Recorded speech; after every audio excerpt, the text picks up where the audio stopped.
So, what if the absolute best way to learn English wasn't sitting in some boring classroom for hours, but actually, just talking to yourself in the bathroom mirror every morning? I mean, it sounds a little crazy, but it really works.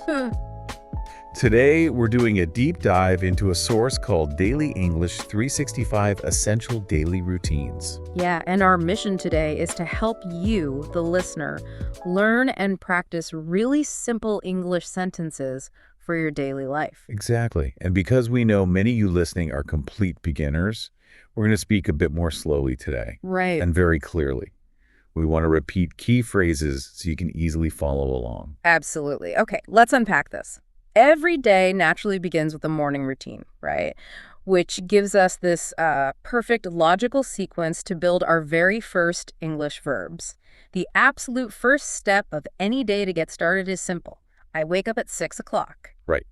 So say it with us. I wake up at 6 o'clock. I wake up at 6 o'clock. It's kind of like learning the steps of a dance. You do them in the exact same order every single day. That's a great way to look at it. Yeah, so I wake up. And then I go to the bathroom, I brush my teeth, I wash my face, I take a shower, I get dressed.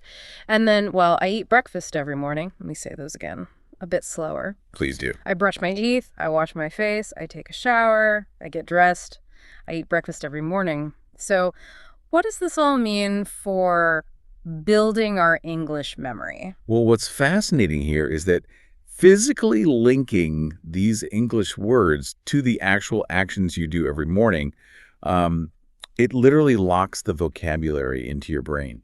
Oh, wow. So the physical movement helps you remember the words. Exactly. And that naturally transitions into your workday. So you leave the house and you say, I go to work. Go to work.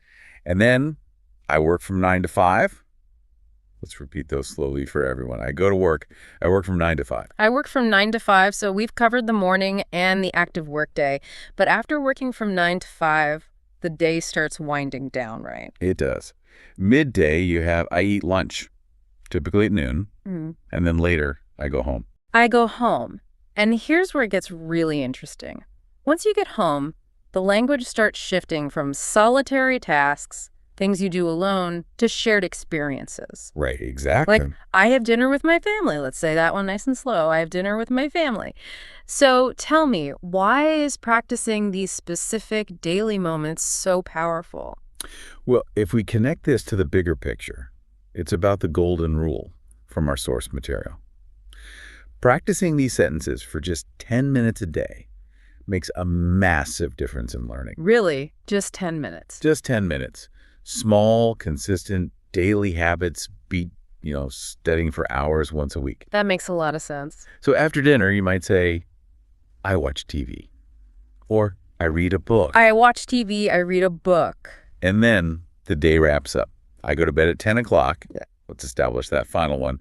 I go to bed at 10 o'clock. I go to bed at 10 o'clock. So basically, confidently describing your day, from 6 o'clock in the morning to 10 o'clock at night, that is the ultimate foundation for speaking English. It really is. It builds your confidence so quickly. Yeah, so we want to encourage you to actively practice these specific sentences for 10 minutes tomorrow. Just 10 minutes. Do it out loud while you actually do the action. Yes, definitely out loud. But before we wrap up, we want to leave you with a final thought to kind of explore on your own.